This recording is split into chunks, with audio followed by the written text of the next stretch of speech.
In this video, we're going to talk about how we can take our beautiful black and white satellite imagery and add some color enhancement so we can see even more detailed features than we can in this black and white version.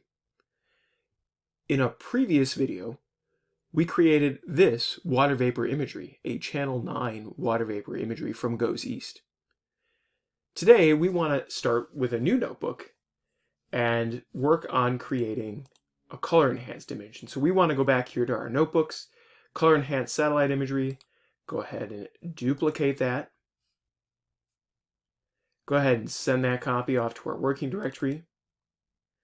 Within our working directory here, we're going to go ahead and rename it and then name it Color Enhanced Imagery.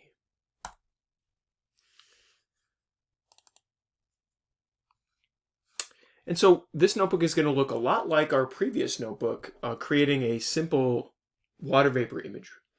But we're going to have a few new things. And so we are continuing on in the handout on page 4.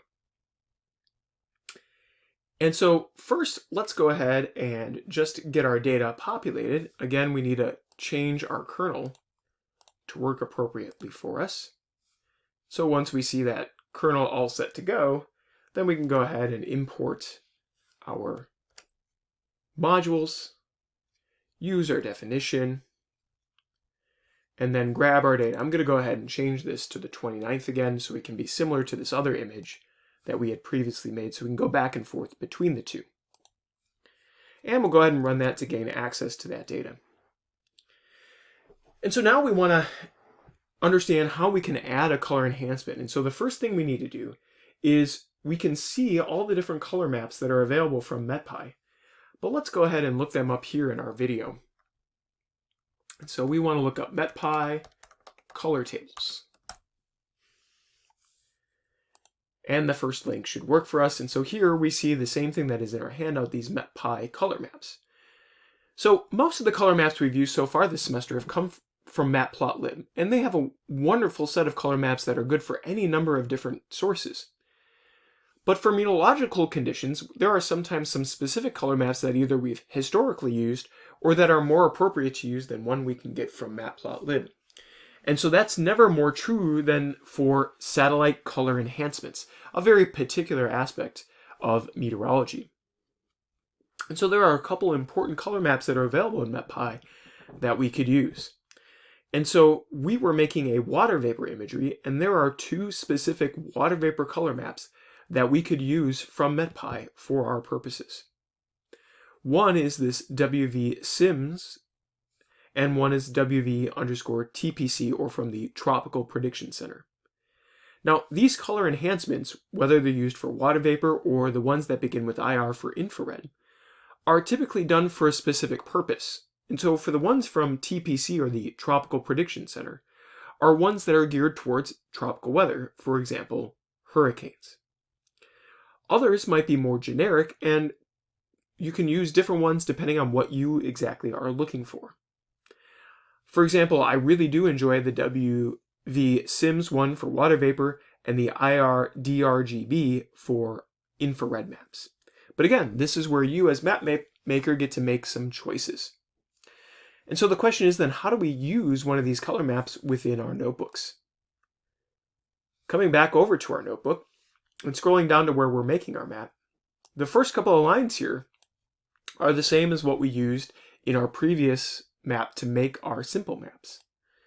But now, instead of using grays, we can specify here any one of the color maps available from MetPy here. And so we're using WV Sims with 2 S's, and we're using it in reverse order. And this is going to create the classic view for us. And so remember that with any color map you use, if you add _R to it, it's going to use the same color map, but just reverse the order. And so whatever was first becomes last, and whatever was last becomes first. Here now we're also adding a color bar so we can see what those colors are associated with. Here for our water vapor imagery, we're essentially looking at a brightness temperature, so our values are going to be in Kelvin. And we are also adding a very specific range so that we can normalize all of our plots and use the same range over a series of plots if we desired.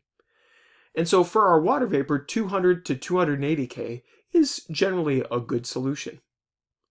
Otherwise, nothing else about the rest of our image is being changed here. And we're going to go ahead and run it to see our colorized image. And so taking just a few seconds here, we get our image that is now colorized with this WV Sims color enhancement color map. And so we can compare here our initial map, or our initial one that is grayscale, with our color enhanced one. And to some extent, they are telling us exactly the same thing. But with our color enhancement, we are maybe able to see some features, specifically around some of these gradients, to see the change from dry air here in the yellows and reds to our moist air in the greens. And again, this is channel 9, so this is mid-level water vapor. We can see a whole bunch of dry air in the mid-levels of our tropics, not unusual.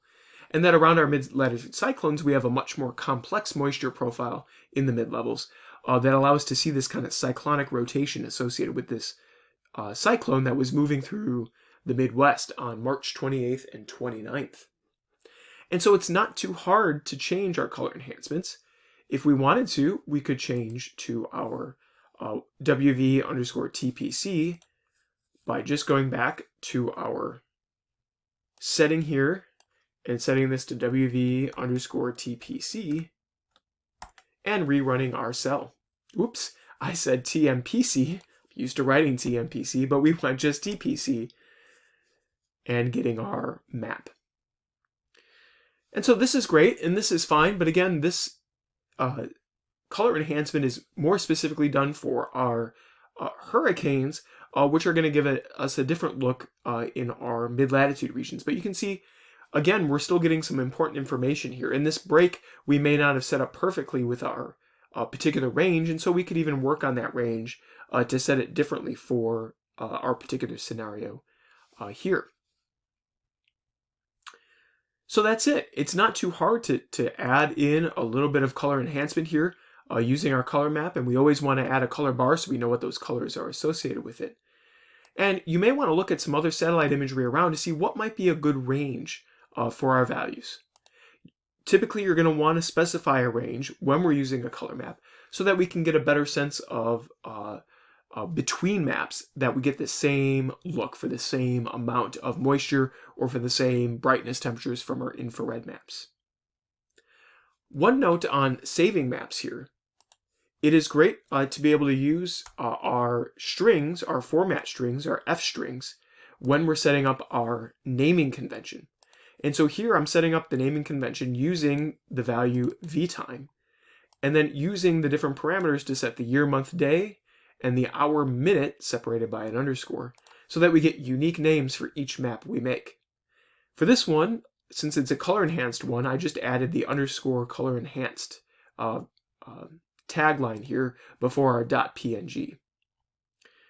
And then we have our ever-present bbox_inches equal tights and DPI equals 150 in order to save that map. And so I'm going to here in the end go back and save this to be WV CIMSS in color reversed order. And there we have our map. Boom. Beautiful. It's going to appear on the side here. Goes east, WV. We didn't add the WV in this case. Goes east. And there is our map. Just taking a second to load. Oh, there we go. Nice big map. Nice good detail in there. Again, in our save here, we could put in a channel number, channel, and then use our channel variable. And if we wanted to format that 0 padded 2 digits integer, we do it as such so that we can always get a unique name there with our channel number in it. And if our channel number changes, then the value of our channel here will change, and so it'll change the name that we save as here over on the side. And so you can see our new variable, or our new file here saved. Hope this video helps explain a little bit about color enhancements and the different choices we can make. Have fun making maps. Thanks for watching.